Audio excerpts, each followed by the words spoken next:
नमस्कार, मैं हूं समर्थ श्रीवास्तव और आप देख रहे हैं यूपी तक का मॉर्निंग का सबसे पहला बुलेटिन सुर्खियां, जहां हम आपको रूबरू कराएंगे कुछ उन खबरों से जिनसे हो सकता है आपका सरोकार। तो कुल मिलाकर अखबार मेरे सामने हैं और कुल ऐसी जरूरी खबरें जो कि आपके सरोकार की हो सकती हैं, उनकी चर्चा हम आज यहां पर करने वाले हैं। क्या खबरें हैं, पहले हम शुरुआत कर लेते हैं। जो पुलिस में जाना चाहते हैं, जो युवा हैं जिन्होंने सपने देखे उत्तर प्रदेश पुलिस की वर्दी पहनने का, सपने देखे उन सितारों को कंधों पे लगाने का, उनके लिए खबर है। भर्ती हुई है, खुशी की लहर है यूपी में। अब इसको लेकर ये खबर आ रही है। क्या खबर है? अब ये खबर है कि जो 24,000 पदों पर भर्ती उत्तर प्रदेश पुलिस में होनी है, उसमें अब क्या होगा, वो श्रेणी के अनुसार होगा, यानी कि एक सीरीज फॉर्म में होगा कि पहले एक, पहले फिर दो, फिर तीन, फिर चार। शुरुआत कहां से हो रही है? शुरुआत जो हो रही है वो दरोगा से हो रही है, यानी कि सब इंस्पेक्टर से शुरुआत हो रही है। पहले सिपाहियों से शुरुआत नहीं हो रही, हालांकि नंबर्स सिपाहियों के ज्यादा होने चाहिए, लेकिन दरोगा जो है उनसे उस पूरे मामले की शुरुआत हो रही है। अब अगर देखेंगे, अमर उजाला ने पेज 1 इसको खबर दिया है, 24,000 पदों में भर्ती होनी है, उनमें से 4543 यानी कि लगभग 4,500 जो दरोगा हैं उनकी भर्ती होनी है। प्रक्रिया क्या रहनी है, आइए अब आपको हम वो समझाते हैं। यहाँ पर देखिए, एक डिज़ाइन की ग्राफिक्स के माध्यम से समझाया गया है अखबार में कि दरोगा के इन पदों पर भर्ती होनी है, जिसमें से नागरिक पुलिस जो है वो लगभग 4,000 के अराउंड है। और यहाँ पर देखिए, पीएसी महिला वाहिनी जो नागरिक पुलिस है वो लगभग 106 है। सशस्त्र पुलिस जो है वो 135 है। विशेष सुरक्षा बल जो है वो 60 है। क्या खबर है, आइए वो भी दोहराते हैं, क्योंकि यह आपके सरोकार की खबर है। यूपी पुलिस के करीब 24,000 पदों में होने वाली भर्ती के तहत लगभग 4,500 दरोगा के पद पहले भरे जाएंगे।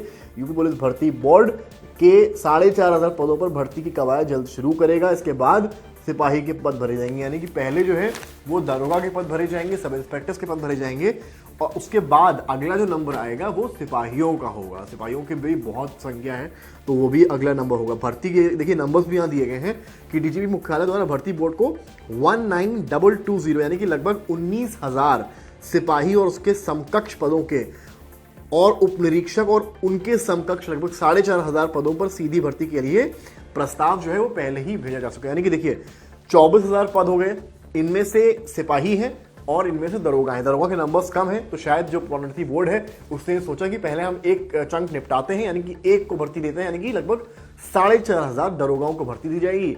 इसके बाद जो अगला चंक होगा, यानी कि बचे 25 में आप अगर 4,500 हटाएंगे मोटा मोटा, तो 19,000 लगभग बचेगा। जो संख्या यहाँ पर एग्जैक्टली दी हुई है सिपाहियों की, फिर उनकी भर्ती यहाँ पर की जाएगी। इसमें लिखते हैं कि बोर्ड ने इन दोनों पदों पर भर्ती के लिए अप्रैल माह के तीसरे सप्ताह में विज्ञप्ति जारी कर घोषणा कर दी थी, लेकिन लगातार देरी होती रही।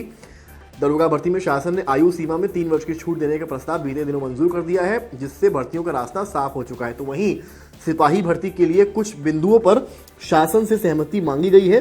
शासन से अभी तक सहमति नहीं मिलने की वजह से इनमें अभी देरी के आसार हैं। इसे देखते हुए दरोगा के पदों पर सीधी भर्ती की प्रक्रिया शुरू करने की तैयारी तेज कर दी गई है। सूत्रों की माने तो अगले माह इसकी रिलीज जो है वो जारी कर सकते हैं। इसके अलावा एक और इसमें एक खबर में एंगल दिया गया है कि जो कारागार विभाग है, यानी कि जो जेल विभाग है, जेल विभाग, कारागार विभाग में भी जेल वार्डर के भर्ती का इंतजार बढ़ता जा रहा है। इसका प्रस्ताव बीते दिनों कारागार विभाग द्वारा भर्ती बोर्ड को भेजा जा चुका है, यानी कि जो आप जेल है वहां भी भर्तियों का इंतजार चल रहा है, और एक प्रॉपर जो कह सकते हैं कि लेटर फॉर्म में वो भर्ती बोर्ड को भेजा जा चुका है, क्योंकि भर्ती बोर्ड की ही जिम्मेदारी है भर्ती निकालना।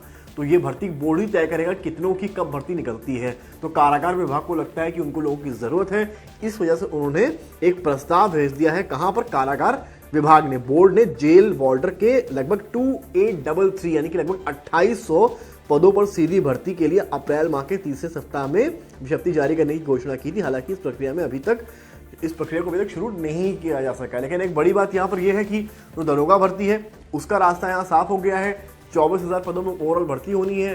पहले दरोगा की भर्ती होगी, फिर सिपाहियों की होगी, फिर उसके बाद जो प्रस्ताव कारागार विभाग का भेजा गया है प्रोन्नति बोर्ड को, अब देखना यह है कि उसकी भर्ती जो है वो कब शुरू होती है। तो इसके अलावा अगली खबर जो है वो आपको हम बताएंगे। पहले शुरुआत यहाँ पर हमने आपसे की जो पुलिस भर्ती है, लेकिन बीच में आपको मैं थोड़ा सा मौसम की ओर भी ले जाऊंगा कि आखिर मौसम का क्या हाल है।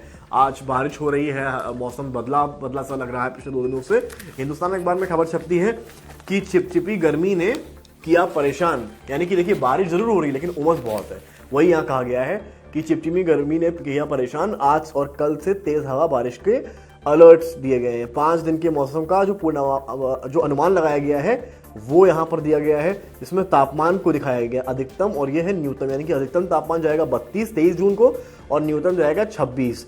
न्यूनतम में अगर आप आते हैं तो 25 यानी कि 24 और 25 जून को तापमान सबसे लोएस्ट जाएगा इस हफ्ते का, वो होगा 25 डिग्री। और सबसे हाईएस्ट की अगर आप बात करेंगे तो 2 दिन यानी कि 26 और 27 जून को जाएगा 34। यानी कि कुल मिलाकर गर्मी जो है वो बहुत नहीं पड़ने वाली है।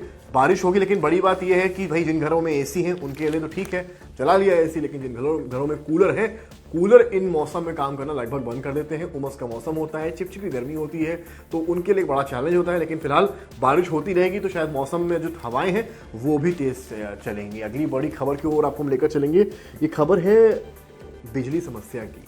देखिए बिजली समस्या की खबर अब उतनी अहम इसलिए नहीं बची क्योंकि बारिश आ गई, तो जो ज़रूरत थी गर्मी के लिए पावर की, ज़्यादा पावर की, वो उसकी ज़रूरत भी कम हो गई। इस वजह से जो बिजली समस्या थी वो अब कम पड़ गई। एक वक्त बीच में रहा जिस वक्त बहुत क्राइसिस हुई, लोगों ने बाहर धरने दिए, घरों के बाहर बैठे रहे, छतों पर पलंग डाल लिए, तो मजबूरी थी क्योंकि लाइट नहीं आ रही थी। लेकिन अब वो समस्या कम हो गई। लेकिन बिजली से जुड़ी हुई ही एक खबर है, निजीकरण के विरोध में महापंचायत का ऐलान हो गया। जी हाँ, ये पेज 1 खबर है। आप देखिए कर्मचारियों ने ऐलान कर दिया है। क्या ऐलान करा है? निजीकरण के विरोध में महापंचायत करने वाले हैं। बिजली निजी हाथों में तो भरेंगे जेल, यानी कि जेल भरने का भी आंदोलन कर दिया। ये बड़ी खबर है। आप देखिए 9 जुलाई को देशव्यापी हड़ताल का ऐलान कर दिया गया है। किसान और उपभोक्ता भी इसमें साथ देने वाले हैं। उपभोक्ता मतलब आप और हम। अब देखते हैं कौन कौन उपभोक्ता जो है इनके साथ आएंगे। यहाँ पर देखिए लखनऊ में बिजली कर्मियों की महापंचायत को संबोधित करते हुए बिजली उपभोक्ता परिषद के अध्यक्ष अवधेश कुमार, जो अध्यक्ष इनके परिषद के, उनका यहाँ भाषण चल रहा है। कई संगठनों से समर्थन मिला है। आरोप है कि निजीकरण का असफल प्रयोग गरीबों पर थोपने का प्रयास है। ये जो इनकी पंचायत कुल मिलाकर है उसमें इन सारी चीजों का निर्णय लिया गया। इस खबर को थोड़ा सा विस्तार से भी समझाना जरूरी है क्योंकि ये हमसे और आपसे जुड़ी खबर है। आप खबर में अगर आगे बढ़ते हैं तो इसमें लिखते हैं कि पूर्वांचल दक्षिणांचल विद्युत वितरण निगमों के निजीकरण का विरोध कल और ज्यादा मुखर हो गया। बिजली कर्मियों की महापंचायत में निजीकरण का टेंडर जारी होते ही प्रदेश भर में जेल भरो आंदोलन की शुरुआत का ऐलान हो गया है। यानी कि जो निजीकरण की प्रैक्टिस है, जो फॉर्मूला है, उसको आगे लाने के लिए टेंडर की प्रक्रिया शुरू हो गई। यानी कि ये एक साफ इशारा है कि सरकार ने पूरी तरीके से मन बना लिया है कि प्राइवेटाइजेशन करना ही करना है। और ए.के. शर्मा जो विद्युत मंत्री है यूपी के, वो इसको एक सही फैसला मानते हैं। जबकि यहां पर 9 जुलाई को देश भर में 27 लाख बिजली कर्मियों द्वारा राष्ट्रव्यापी सांकेतिक हड़ताल की भी रणनीति बना ली गई है। यह तय किया गया है कि 2 जुलाई को देश भर में व्यापक विरोध किया जाएगा। इसके अलावा जो कल लगातार बैठकें हुई हैं उनका भी कई बातें उससे निकलकर सामने आ रही हैं। तो ये एक बड़ा मामला जरूर जो है वो हो सकता है। अब देखना यह है कि इससे सरकार कैसे निपटेगी। कैडर कैंप पर बसपा का फोकस, 1600 टीमें मैदान में हुई सक्रिय। विधानसभा क्षेत्र स्तर पर पोलिंग बूथ और सेक्टर कमेटियां गठित। बिहार चुनाव बाद सक्रिय होंगे आकाश आनंद। बसपा की जुड़ी खबरें भी हैं। बसपा लगातार जो है जो चीजें हैं वो कर रहे हैं। अब देखिए बनारस से बड़ी खबर ये है कि गृह मंत्री अमित शाह और सीएम योगी समेत 4 सीएम जो है वो आज से काशी में है। ये सारे जो मुख्यमंत्री हैं, देखिए अमित शाह गृह मंत्री जो बैठक लेंगे, योगी आदित्यनाथ यूपी के सीएम, मोहन यादव पुष्कर धामी उत्तराखंड, विष्णुदेव शाह, तो ये सारे जो सीएम हैं ये सभी रहेंगे और गृह मंत्री जो है एक बड़ी बैठक लेंगे। अब एक बात ये भी इसमें आती है कि आज काल भैरव की पूजा पाठ है। कल जो है 11 से 2 के बीच का मोटा समय रखा गया है। इसमें अमित शाह लेंगे बैठक, कई मुद्दे उसमें डिस्कस किए जाएंगे। एक और खबर के साथ हम सुर्खियों को क्लोज करेंगे और वो अखिलेश यादव से जुड़ी हुई है। देखिए चुनाव अभी दूर है, मैनिफेस्टोज आने अभी बाकी हैं, लेकिन जो चुनावी दल होते हैं वो कोशिश करते हैं कि कुछ इस तरह की बातें कहती रही जाएं जिससे जनता पर असर चुनाव से पहले भी पड़े। और वैसा ही कुछ ऐलान अखिलेश ने किया है। कह सकते हैं कि एक तरह से आम आदमी पार्टी की स्ट्रैटेजी है जो दिल्ली में अपनाई है। अब उसे फ्रीवी कल्चर कहें, लेकिन फ्रीवी कल्चर हर राजनीतिक दल कर रहा है, चाहे वो राशन के नाम पर हो, चाहे वो जैसे दिल्ली में आम आदमी पार्टी ने किया वो, चाहे बीजेपी ने किया हो, कांग्रेस भी अपने अपने राज्यों में कर रही है। बिजली को लेकर देखिए बैंगलोर में, कर्नाटक में किस तरह की चीजें। तो अब वैसे ही अखिलेश यादव ने कहा है कि सरकार बनी अगर, तो ये बड़ी खबर भी है, सपा सरकार बनने पर महिलाओं को देंगे 3000 रुपए पेंशन। और अखिलेश ने समाजवादी महिला सभा की बैठक ली थी, उसमें ये बात उन्होंने कही है। अब ये एक बड़ा ऐलान इसलिए है क्योंकि आप अगर मान लें कि 3000 रुपए महीना महिलाएं पाती हैं। क्या कहा ये पढ़ लेते हैं एक बार जल्दी से।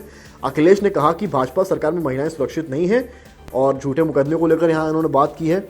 और कुल मिलाकर इन्होंने कहा है कि हम 3,000 रुपये महिलाओं को देंगे जब हमारी सरकार 2027 में बन जाएगी। तो कुल मिलाकर ये ऐलान अखिलेश यादव ने कर दिया है। अब देखना ये है, हालांकि चुनाव बहुत दूर है, बहुत दूर भी नहीं है, दूर है, कुछ दूर है, लेकिन ये है कि अब इस ऐलान का कुछ असर पड़ेगा, क्योंकि महिला वोटर को लोग भूल जाते हैं, लेकिन महिला वोटर एक बहुत बड़ा रोल किसी भी चुनाव में प्ले करती है। और महिला वोटर एक ऐसा वोटर होता है जो शायद धर्म और जाति से परे होता है। महिला सुरक्षा चाहती है, महिला आज़ादी चाहती है, महिला अपना अधिकार चाहती है। देखना यह है इस तरह के दावे जो चुनाव से पहले होने शुरू हो गए हैं, उन दावों के बाद महिला वोटर उत्तर प्रदेश का किस पार्टी का दामन थापता है, किसका सपोर्ट करता है। कैमरामैन गौरव गुप्ता के साथ समर्थ श्रीवास्तव, लखनऊ, यूपी तक।